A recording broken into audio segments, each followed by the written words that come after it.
Ya, Assalamualaikum warahmatullahi wabarakatuh. Perkenalkan, nama saya Muhammad Arif Rizky Johari dengan NIM 20610176. Jadi kali ini saya akan membahas tentang array multidimensi ya. Jadi langsung aja. Jadi pertama-tama apa itu array? Kita harus tahu ya. Jadi array itu adalah sebuah variabel yang menyimpan kumpulan data yang memiliki tipe yang sama. Jadi nanti setiap data tersebut akan kita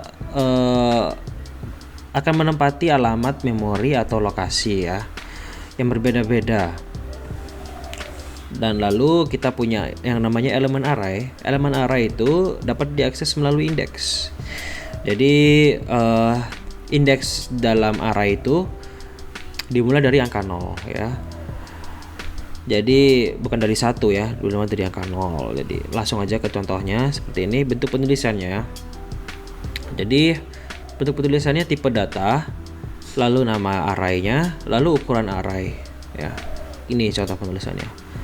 Integer adalah tipe data, nilai ini adalah nama arraynya, lalu ukuran array ini adalah ini ya 5 ini adalah ukuran array. Jadi kita bisa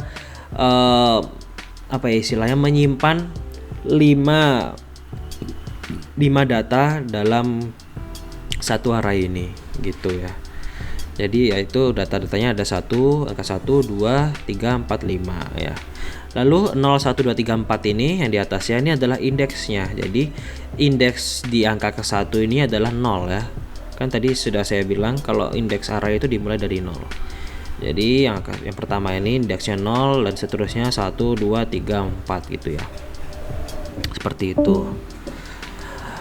Lalu kita lanjut ke array multidimensi. Array multidimensi juga seperti sebenarnya sama ya, agak beda dikit ya. Yang membedakan itu kalau array multidimensi itu dapat memiliki memori yang lebih besar ya.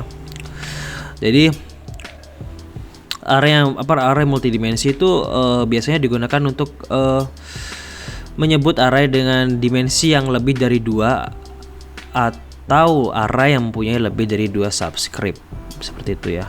Subscript itu ini yang untuk penyimpan size-nya itu. Jadi langsung aja kita ke contohnya seperti ini. Tipe datanya. Jadi bentuk array multidimensi, pertama itu tipe data, kedua itu nama array. Lalu yang ini bedanya kalau multidimensi itu kita mempunyai 2 subscript ya. Kalau tadi satu dimensi hanya 1 subscriptnya. Kalau multidimensi ada 2. Jadi yang subscript pertama itu adalah untuk menyimpan size baris, yang kedua itu adalah untuk kolom. Jadi seperti ini contohnya.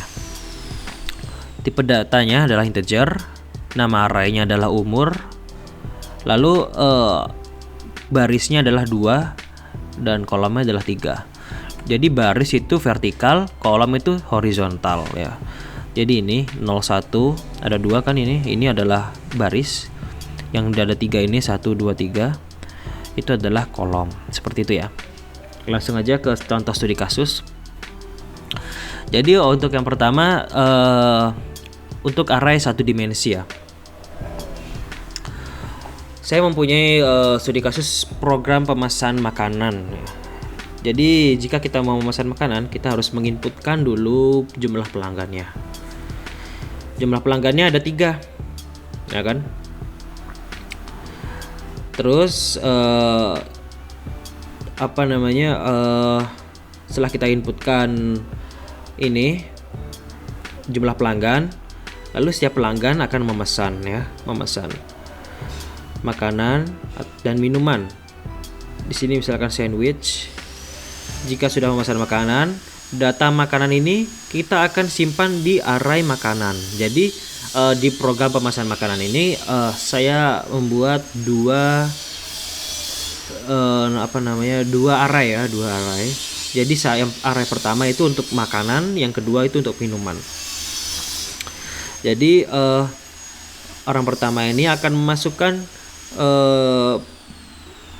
makanannya, akan memesan makanan dan minuman. Jadi makanannya ini akan kita taruh di array makanan, lalu kopinya ini akan kita taruh di array minuman ya. Lalu proses ini akan di looping atau diulang sebanyak jumlah pelanggan. Jadi misalkan di sini pelanggannya ada 3. Jadi kita ulang atau kita looping sebanyak 3 kali ya. seperti itu. Jadi pelanggan kedua memesan ini mie, misalkan mie, terus ini teh. Nah, makanan mie ini akan kita masukkan ke area makanan, lalu minum ini akan kita masukkan ke area minuman gitu, dan seterusnya. Ya. Lalu kita mendapatkan output atau kita lalu menampilkan hasilnya. Pelanggan pertama pesanannya ini ya, pelanggan kedua pesanannya ini, pelanggan ketiga pesanannya ini. Lalu lanjut ke area multidimensi ya. Area multidimensi ini seperti ini ya. Jadi kita seperti biasa kita inputkan dulu jumlah pelanggan ya. Jumlah pelanggannya ada 3. Jadi prosesnya jadi gini ya. Saya menggunakan ilustrasi matriks ya. Jadi untuk kan di multidimensi kan ada 2 subscript. Jadi yang subscript pertama itu adalah subscript untuk baris, yang kedua itu untuk kolom. Jadi saya di sini gunakan subscript pertama itu untuk orangnya atau pelanggannya.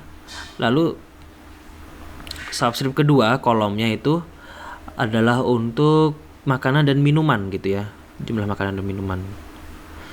Jadi pelanggan pertama makanan dan minumannya ini sandwich dan kopi, pelanggan kedua ini.